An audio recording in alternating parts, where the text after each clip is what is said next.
সম্মানিত ভিউয়ার্স, আসসালামু আলাইকুম। আশা করি আপনারা সকলে ভালো আছেন। আমি আজকের যে বিষয়টা নিয়ে ভিডিও করব, এই ভিডিওটার মধ্যে যে আলোচনাটা আমি করতেছি সেটা হচ্ছে কি, আপনার জমির দলিল রয়েছে, অর্থাৎ দলিল রয়েছে এবং আপনার দখলভোগও রয়েছে।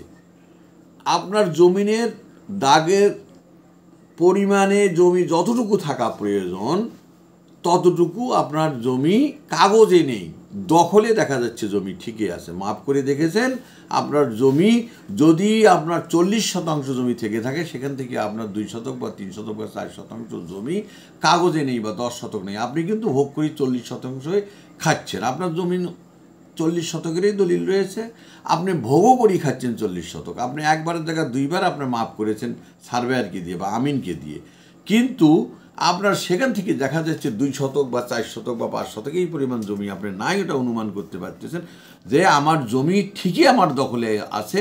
জমিনের কাগজ পেপারস যা যা থাকা দরকার সমুদায় কাগজ আপনার কাছে সঠিক রয়েছে, কিন্তু 40-এর জায়গায় আপনার জমি রয়েছে 36 শতাংশ।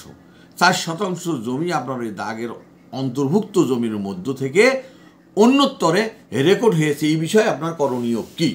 তাহলে পরে আপনার এই বিষয়ে করণীয় আমি যেটা বলবো সেটাই হচ্ছে যে আপনার জমি কাগজে ঠিক রয়েছে, আপনার দখলেও ঠিক রয়েছে, কিন্তু দখল ভোগ করে খালি হবে না, আপনার কাগজটাও ঠিক করে নিতে হবে। কেননা ওই জমি যদি আপনি আজকের দিনে আপনার নিজের জীবদ্দশায় যদি আপনি এই জমি আপনি ঠিক করে না যেতে পারেন, তাহলে পরে আপনার অদূর ভবিষ্যৎ যারা প্রজন্ম থাকবে তাদের জন্যে এটা কাল হয়ে দাঁড়াবে। কেননা আপনার জমি ভাই আপনাকেই ঠিক করে নিতে হবে, আপনার জমি আপনাকে অন্য কেউ ঠিক করে দেবে না।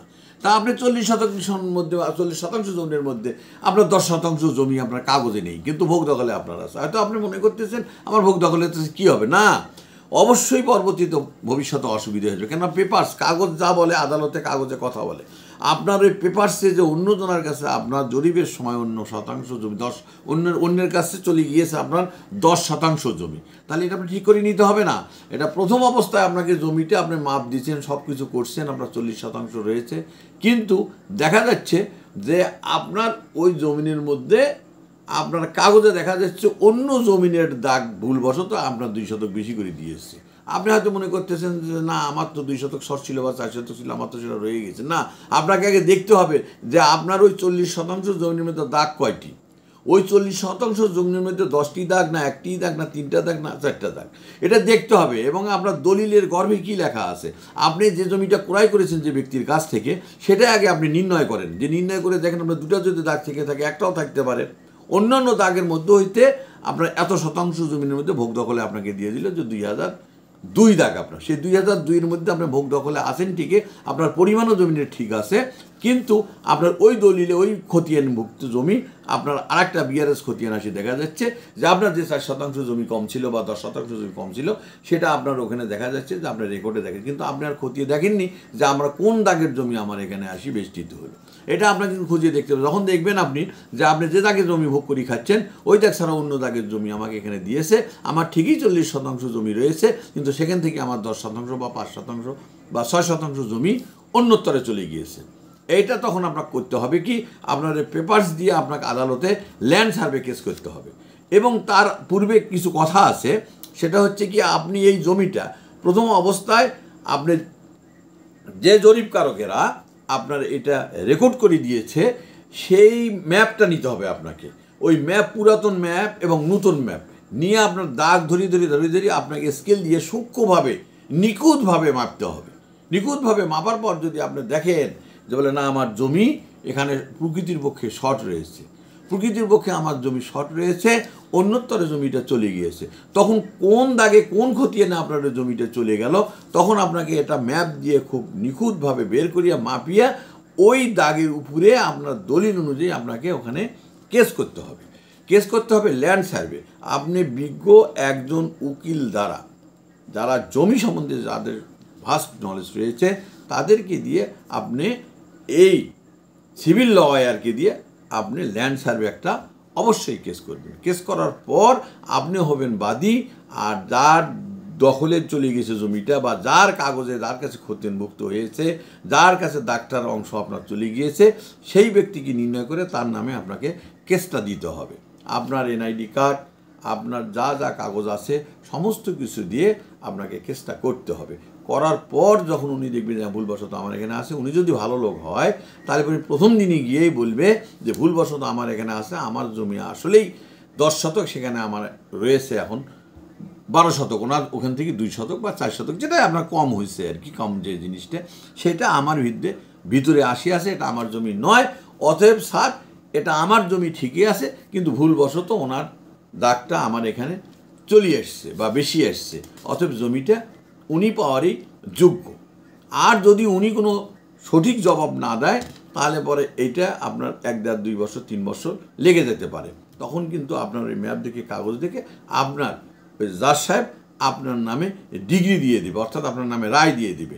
এই রায় দেওয়ার পর আপনি এইটা দরখাস্ত করে আপনি ডিগ্রির কাগজটা উঠিয়ে নেবেন। নেওয়ার পরে আমি ভূমি অফিসে আপনি যাবেন, আপনার ভূমি অফিসে গেলে পরে ভূমি অফিসে গিয়ে এই জমিটা আপনি তার নাম থেকে যখন আপনার নামে আসলে তখন ওখান থেকে আপনার জমি আপনি খারিজ করে নেবেন। আর এটা যদি খারিজ করা না থাকে বাকিগুলেন, সেটাও খারিজ করে নেবেন, আর তার সঙ্গে ওটাও খারিজ করে নিয়ে খাজনাবাদি দিলে পরে আপনার ওই যে জমিটা যতটুকু আছে এইটা নিষ্কণ্ঠ জমি হিসাবে আপনার থেকে যাবে। এবং এই জমিটা যদি আপনি কোনো কারণে কোনো সময় আপনার কোনো প্রয়োজনে আপনি কোনো মর্টগেজ রাখতে পারেন অথবা বিক্রি করতে যান, তাহলে পরে আপনাকে এই জিনিসগুলো করিয়ে আপনার কাগজ পেপারসটা আপনার সঠিক করে নিতে হবে যে আমার জমি 40% জমি আমার দলিলে আছে, ভুলবশত অন্যজনের খতিয়ানে আমার 5 শতক বা 7 শতক বা যতটুকু পরিমাণে হোক চলে গিয়েছে, এটা আপনার ঠিক করে নিতে হবে, নিয়ে খারিজ করে নিতে হবে। তখন আপনার এই জমিটা সঠিক হবে। আপনার অদূর ভবিষ্যতে আপনার ছেলে থাক মেয়ে থাক, আপনি অভাবে তারা আর এটা ভুক্তভোগী হবে না। না হলে পরে আপনার ছেলেরা গেলে কোনো কিছুই বুঝবে না, আপনার বংশধররা কোনো কিছু বুঝবে না, ওই অবস্থায় থেকে যাবে। পরবর্তীতে ওই যার জমিনের মধ্যে গেছে সে সহসায় দিতে চাবে না, এবং আপনার ছেলেরা এটার জন্য সাফার ভোগ করবে এবং আপনাকে গার্জিয়ান হিসেবে সাব্যস্ত করবে যে আমার বাপেরে ঠিক করে রেখে দেওয়া উচিত ছিল। তাই তাদের কাছে তারা জানেও না। তাই এই জন্যে তাদের সঙ্গে পরামর্শ করে, তাদের সঙ্গে সৎপরামর্শ করে যে এই ঘটনা হয়েছে, তখন আমি এইভাবে এই জিনিসটা আপনি আদালতে ল্যান্ড সার্ভে কেস করিয়া এটা সম্ভব আপনার ওই জমি 4 শতক বা 10 শতক যেটা অন্যত্তরে চলে গিয়েছে, দাগ নম্বরটা ওই দাগের ভিতরে নিয়ে আসতে আপনার হবে অবশ্যই। তা নিলে ওই জমি আপনার যতটুকু বাহিরে চলে গিয়েছে সেটা অন্যের নামেই থেকে যাবে। কেননা এই যে খতিয়ানটা হয়েছে এটা কিন্তু একটা সরকারি জরিপকারকেরা এবং সরকারি লোক, সরকারি বেতনমুক্ত লোকেরাই কিন্তু এই জমিটা খতিয়ান কিন্তু একটা কম না, তাহলে পরে তার নামে রয়েছে। তাহলে পেপার যদি আপনার ঠিক থাকে তাহলে সব কিছু ঠিক, আদালতে কাগজে কথা বলে। তাই এই বিষয়ে যে আমি আলোচনা করলাম, আমাদের হোয়াটসঅ্যাপ নাম্বার দেওয়া রয়েছে, এবং আপনারা যদি কোনো বিস্তারিত বিষয়ে আলাপ করতে চান আপনারা মেসেজও পাঠাইতে পারেন। এই বিষয়ে আর জানার প্রয়োজন হলে আপনারা টেলিফোনেও কথা বলতে পারেন। এই আশাবাদ ব্যক্ত করে আপনার সুস্বাস্থ্য কামনা করে শেষ করছি। আসসালাম।